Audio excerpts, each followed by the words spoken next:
Hello दोस्तों, नमस्कार। अब तक की सबसे बड़ी खबर आ चुकी है। भारत बंद को लेकर कुछ बड़ी खबरें निकल कर आ रही है। किसान आंदोलन को लेकर भी कुछ बड़ी खबरें निकल कर आ रही है। और वहीं देश में दोस्तों यहाँ पर किसान आंदोलन का रुख इतना ज्यादा तीव्र और उग्रवादी हो चुका है दोस्तों, उसको लेकर कुछ बड़ी खबर सामने आ रही है। लॉकडाउन को लेकर कुछ बड़ी खबर और साथ ही अभी अभी प्रधानमंत्री नरेंद्र मोदी जी ने किए हैं कुछ बड़े ऐलान है। जी हाँ, तो दोस्तों एक एक करते हुए यहाँ पर समझते हैं सभी बड़ी महत्वपूर्ण खबरों की ओर। दोस्तों बड़ी खबर आप स्क्रीन पर देख पा रहे हैं कि कृषि कानून को लेकर किसानों के तेवर हुए सख्त। यूनियन के नेता 14 दिसंबर को रहेंगे भूख हड़ताल पर। जी हाँ, और उसके साथ अगली बड़ी खबर सामने आ रही है कि किसानों ने किया टोल प्लाजा पर कब्जा, बैरियर तोड़े, बिना शुल्क गुजर रहे हैं वाहन। जी हाँ, मतलब दोस्तों टोल टैक्स के ऊपर कब्जा कर लिया है। और इस बीच अगली बड़ी खबर में जानेंगे कि दोस्तों किसान आंदोलन को लेकर राहुल गांधी ने कसा सरकार पर तंज। किसान आंदोलन में अब तक 11 व्यक्तियों की हुई मौत और कितनी आहुति देनी होगी। और उसके साथ अगली बड़ी खबर सामने आ रही है कि आंदोलन के समर्थन में किसान कल पहुंचेंगे दिल्ली, नेताओं ने भूख हड़ताल का किया ऐलान। और साथ ही दोस्तों दिल्ली में कई रास्ते हो चुके हैं बंद, ट्रैफिक पुलिस ने लोगों को वैकल्पिक रास्तों से जाने की दी सलाह। और साथ ही दोस्तों आखिर में समझेंगे कि क्या है कृषि कानून, क्यों कर रहे हैं किसान इसका विरोध। अगर दोस्तों किसान इस कानून का विरोध कर रहे हैं तो सरकार ये कानून वापस क्यों नहीं ले लेती। और वहीं इस कृषि विधेयक बिल में क्या है कुछ महत्वपूर्ण बिंदु, क्या किसानों को होंगे नुकसान, क्या होंगे फायदे, सरकार क्या कहती है इसके बारे में दोस्तों एक एक करते हुए जानेंगे सभी महत्वपूर्ण और बड़े पहलुओं को इस वीडियो में। ऐसे में दोस्तों मात्र 5-10 मिनट का समय निकालकर इस वीडियो को पूरा आखिर तक जरूर देखिएगा, क्योंकि दोस्तों बहुत सारे व्यक्ति ऐसे हैं जिनको यह नहीं पता है कि आखिर किसान आंदोलन क्यों हो रहा है, इसके पीछे मुख्य बिंदु क्या है और सरकार क्या कहती है इसके बारे में। तो दोस्तों एक एक करते हुए शुरुआत कर लेते हैं आज की पहली और बड़ी खबर से। लेकिन उससे पहले एक छोटी सी प्यार भरी सी गुजारिश करते हैं दोस्तों कि अगर आप अपने चैनल ओपीएस न्यूज पर पहली बार अगर वीडियो देख रहे हैं तो वीडियो के नीचे का लाल कलर का सब्सक्राइब वाला बटन दबाकर चैनल को सब्सक्राइब कर लीजिएगा और पास वाले घंटे के बटन को जरूर दबा दीजिए, ताकि दोस्तों आप रह पाएंगे दिन भर की काम की और लेटेस्ट खबरों से हमेशा अपडेट। चलिए तो यहाँ पर दोस्तों बड़ी खबर सामने निकल कर आ रही है। किसान आंदोलन लाइव अपडेट्स को लेकर के आंदोलन के समर्थन में अन्य राज्यों से भी किसान कल पहुंचेंगे दिल्ली, किसान नेताओं ने भूख हड़ताल का किया ऐलान। जी हाँ, दरअसल किसान आंदोलन और भी ज्यादा तेज होता जा रहा है। शनिवार को किसान नेता कमलप्रीत सिंह ने बताया कि दोस्तों रविवार को राजस्थान से हजारों किसान आंदोलन को समर्थन देने के लिए दिल्ली आ रहे हैं और इस दौरान वे दिल्ली और जयपुर हाईवे को ब्लॉक करेंगे। साथ ही दोस्तों किसान नेताओं का कहना है कि केंद्र सरकार ने हमारे आंदोलन को खत्म करने के लिए कई हथकंडे अपनाए, लेकिन हमने सबको फेल कर दिया। फिलहाल दोस्तों सरकार ने किसानों को बांटने की भरपूर कोशिश की। जीत मिलने तक किसान लोग शांतिप्रिय प्रदर्शन करेंगे। और साथ ही 14 दिसंबर को सिंधु बॉर्डर पर कई किसान नेता एक साथ मंच पर आएंगे और भूख हड़ताल करेंगे। किसानों की मांग है कि दोस्तों तीनों कानून वापस लिए जाएं और किसान नेताओं का कहना है कि हम किसी भी तरह के बदलाव के पक्ष में नहीं है। और इसी बीच अगली बड़ी खबर सामने आ रही है दोस्तों कि दिल्ली में कई रास्ते किए बंद, ट्रैफिक पुलिस ने लोगों को वैकल्पिक रास्तों से जाने की दी सलाह। तो दरअसल केंद्र के नए कृषि कानून के खिलाफ दिल्ली की विभिन्न सीमाओं पर हजारों किसानों के प्रदर्शन के कारण राष्ट्रीय राजधानी में कई मार्ग आवाजाही के लिए बंद हो गए हैं। दिल्ली ट्रैफिक पुलिस ने ट्विटर के जरिए लोगों को कुछ मार्गों के बंद होने के बारे में जानकारी दी और साथ ही असुविधा से बचने के लिए उन्हें वैकल्पिक रास्तों से जाने की सलाह भी दी। कुल मिलाकर सरकार ने नए कृषि कानून को निरस्त करने की संभावना से एक तरह से इनकार कर दिया था, यानी कि मना कर दिया था। उसके बाद किसान समूह से इन कानून को लेकर उनकी चिंताओं को और साथ ही चिंताओं के समाधान के लिए भी सरकार के प्रस्ताव पर विचार करने की अपील करी है। चलिए अगली बड़ी खबर सामने आ रही है कि किसान आंदोलन के कारण कई बॉर्डर हुए बंद, लोगों को हो रही है भयंकर परेशानी। तो भारतीय किसान यूनियन ने संसद के द्वारा पारित किए गए कृषि कानून के खिलाफ सुप्रीम कोर्ट का दरवाजा भी खटखटाया है। यूनियन का दावा है कि नया कानून किसानों के हित में नहीं है और वहीं किसानों का धरना प्रदर्शन लगातार 16वें दिन भी जारी है। उधर चिल्ला बॉर्डर यानी कि दिल्ली से जो नोएडा वाली बॉर्डर है ना, वहाँ से आने जाने वाले अधिकांश रास्तों पर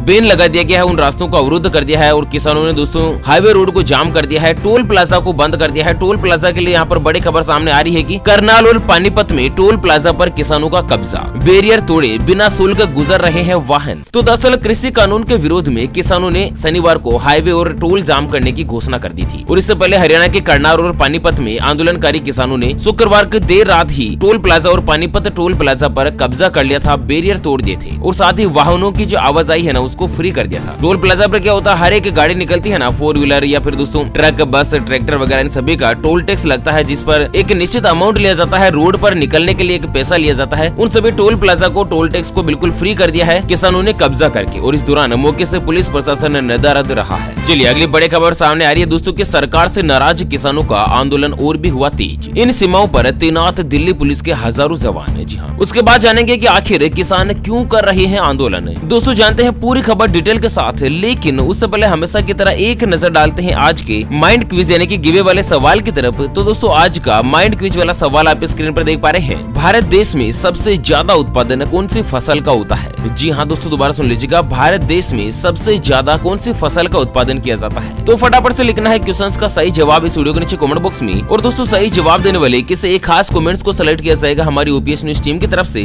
और उसे दिया जाएगा एक अमेजिंग और सरप्राइज गिफ्ट। और हाँ दोस्तों, अगर आप किसान परिवारों का समर्थन करते हैं, किसान आंदोलन के अगर आप खिलाफ है, आप चाहते हैं दोस्तों कि सरकार किसान आंदोलन और किसानों की लड़ाई को लेकर कुछ एक बीच का रास्ता निकालकर उसका हल निकाले, तो इस वीडियो को कीजिएगा लाइक और साथ ही अपने सभी मित्रों के साथ फेसबुक और व्हाट्सएप के ग्रुप में शेयर जरूर कर दीजिएगा। चलिए बड़ी खबर आ रही है कि सरकार से नाराज किसानों का आंदोलन हुआ तेज। इन सीमाओं पर तैनात दिल्ली पुलिस के हजारों जवान। तो दरअसल केंद्र के नए कृषि कानून के विरोध में आंदोलन को तेज करने और जयपुर दिल्ली और यमुना एक्सप्रेसवे को बाधित करने में किसानों की घोषणा के मद्देनजर दिल्ली पुलिस ने शनिवार को शहर की सीमाओं पर जवानों की तैनाती बढ़ा दी और कंक्रीट के बैरियर लगा दिए। एक वरिष्ठ पुलिस अधिकारी ने बताया कि गुड़गांव से लगती दिल्ली की सीमा और जयपुर से राष्ट्रीय राजधानी को जोड़ने वाले राष्ट्रीय राजमार्ग नंबर 8 यानी कि NH 8 पर कोई भी प्रदर्शन नहीं हो रहा है। मौजूदा आंदोलन का हिस्सा जो है ना वो दोस्तों राजस्थान और हरियाणा के किसान इकट्ठा हो रहे हैं और किसानों का दिल्ली मार्च जो है वो रविवार से शुरू होगा, मतलब रविवार को आंदोलन और भी ज्यादा तेज हो जाएगा। चलिए जानते हैं दोस्तों आखिर कि क्या है कृषि कानून, क्यों हो रहा है इसका विरोध।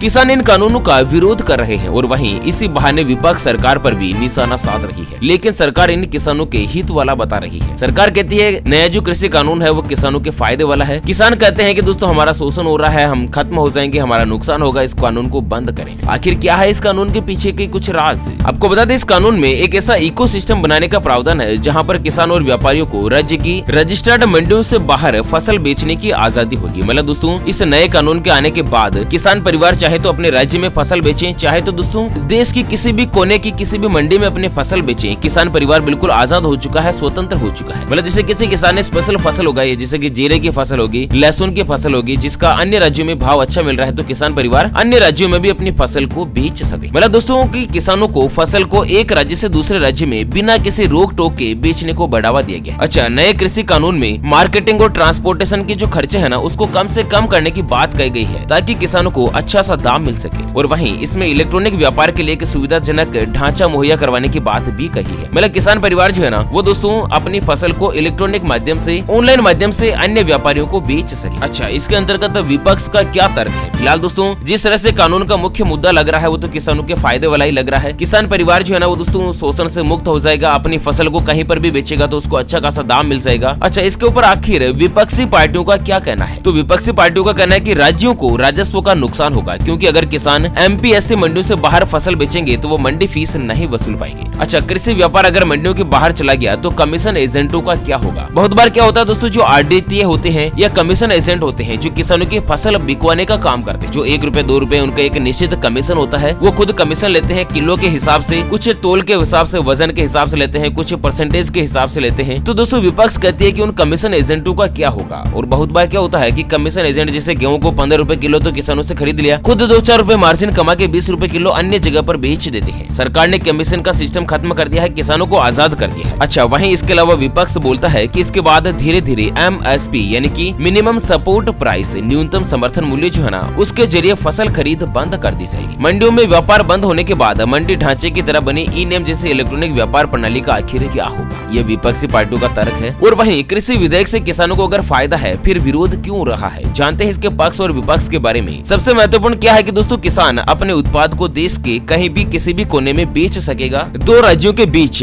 व्यापार को बढ़ाने की बात भी कही गई है। मार्केटिंग और ट्रांसपोर्टेशन का खर्चा कम से कम करने की बात कही गई है सरकार के द्वारा नए कृषि कानून में। आपको बता दें यहाँ पर दोस्तों किसान परिवारों को शंका है कि अगर सरकार उनका अनाज नहीं खरीदेगी तो वो फिर किससे अपना अनाज बेचेंगे? अभी तो सरकार अनाज लेकर उसे निर्यात कर देती है, अन्य देशों में भेज देती है या फिर उन जगहों पर वितरित करती है जहाँ पर उस अनाज की कमी होती है। अगर सरकार अनाज खरीदना बंद कर देगी तो फिर किसान परेशान हो जाएंगे। उन्हें यह भी डर है कि प्राइवेट कंपनियां या फिर बिजनेसमैन MSP की जगह मनमाने दामों पर उनके उत्पाद की खरीद कर सकती है। जिसे फिलहाल मान लेते हैं उदाहरण के लिए अभी गेहूं का जो MSP मूल्य है ना वो लगभग 19 रुपए 75 पैसे है। अगर सरकार MSP पर नहीं खरीदती है तो फिर दोस्तों व्यापारी होते हैं ना वो कोई तो 14 रुपए किलो खरीद रहा है, कोई 15 रुपए रुपए किलो खरीद रहा है तो किसानों को नुकसान होगा। लेकिन सरकार कहती है दोस्तों कि एमएसपी सेम टू सेम वैसे ही बनी रहेगी। सरकार जो है ना दोस्तों एमएसपी का सेम टू सेम बने रहने का लिखित में आश्वासन भी दे सकती है, देने के लिए तैयार है कि दोस्तों एमएसपी बंद नहीं होगी। न्यूनतम समर्थन मूल्य पर सरकार जो किसानों की फसल खरीदना लगातार वैसे के वैसे ही जारी रखेगी। और सरकार के और किसान परिवारों के बीच ऐसा ही कुछ मिसअंडरस्टैंडिंग हो रहा है, कुछ उनको भ्रम पैदा हो रहा है, जिसके मद्देनजर आंदोलन जो है और भी ज्यादा तेज हो गया है।